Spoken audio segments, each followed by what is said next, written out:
And I'm afraid it is still fairly heavy, but we make no apology for it. This fella's a great player, Vinicius Jr. Yes, sir. At Real Madrid. Broke down in tears at a press conference this week. He detailed how racist abuse has really, really got to him, as of course you would expect it to, in a massive way in his time playing in Spain. He's been subjected to a number of racist incidents since signing for Real Madrid as a 16-year-old back in 2017. So where he's gone, this has gone with him. And it's outrageous that it has. Sanjay Bandari said maybe it's time, speaking on behalf of Kick It Out, but maybe it's time that in general they should really take on tougher punishments in an area such as the one as Vinicius Jr has been existing. The bottom line is he's being racially abused in his place of work. We wouldn't accept this in any other place of work. And actually, there's a responsibility on the clubs and the owners and the CEOs to say, we're not going to put you in that position. If this happens, we're taking you all off the pitch. That's our responsibility to you, that you're able to work somewhere safely. And if you start having things like points deductions, then you will start, the threat of that will change people's behaviour, because we've seen it with FFP. FFP was doing nothing for 20 years. As soon as you get points deductions and the threat of it, the January transfer window was absolutely killed. If you have the threat of points deductions for stuff like this, it will change it.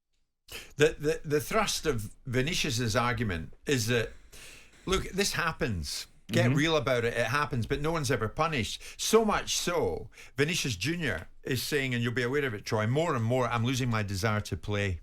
I'll keep fighting. But he's maybe suggesting, look, I might call time in what I do early. Yeah, it's coming from a place of hurt, and there's nothing worse. There's not many people can understand this, where there's nothing he can do about it, and he's being made to feel less than, just because of the colour of his skin. There's nothing he can physically do about that. That's just how he was born and the colour of his skin.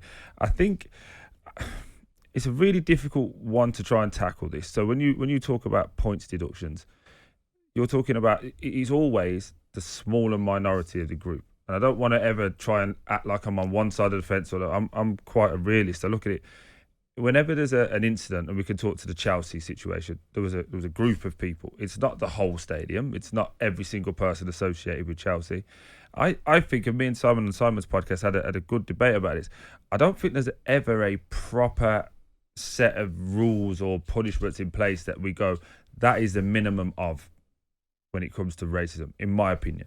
So I would like to see some real harsher treatments on those individuals. But I certainly think where we're at the minute, if you start looking at points deductions, then that's, you have to look at it holistically, and Simon can talk about this better than me, but from a club perspective, if he starts losing points and then they get relegated, then it's not actually the owners who ever get done, or these people, it's the cleaners who get laid off, and it's all these different type of people. So I think we have to be really careful. And so you can talk to a bit better than me, but I just be careful. Well, it's just the point that Sanjay made, was that points are being taken for financial fair play. Financial fair play breaches are a choice. So if you decide that you're going to spend more money than you should do, you know you're doing it. But no one's tolerating racism inside stadiums. No one's suggesting that the club owners want to have racists in their stadiums. In fact, they want the polar opposite. So it becomes about what you're going to do to these people.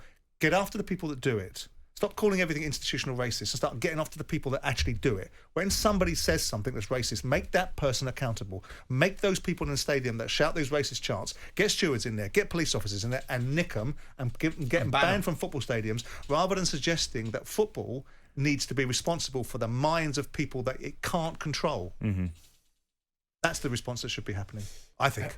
Does your heart sink when you hear a headline like that with Vinicius Jr. and you think, it's disgusting. Not again? It's disgusting, but I've become a little bit immune to it, because it's again, and I know people go, no, it's only kids on social media, but it's not. It just continues to happen. And quite frankly, I understand why he gets frustrated. I understand why he gets fed up, because we're having the same conversations, we're having the same debates, but there's never ever a solution. There's never ever a hard line, right?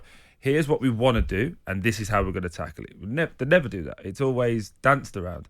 So I was just said there, an individual does it, get stewards in, get a police officer in, and then deal with it. Yeah. When have you ever seen that really happen? Troy Deeney, sadly on a serious note, but it's the one we have to finish upon. Thank you so much. Fabulous. Thanks for being with us, Troy. I really enjoyed it. Thank you. From start to finish, magnificent. As for you, mañana at 10, Little Spencer joining us. I don't bring his height into the conversation. Okay. I'm not heightist. Oh, I see. I'm being accused of heightism. On AM, on DAB, via the talkSPORT app and on your smart speaker. talkSPORT.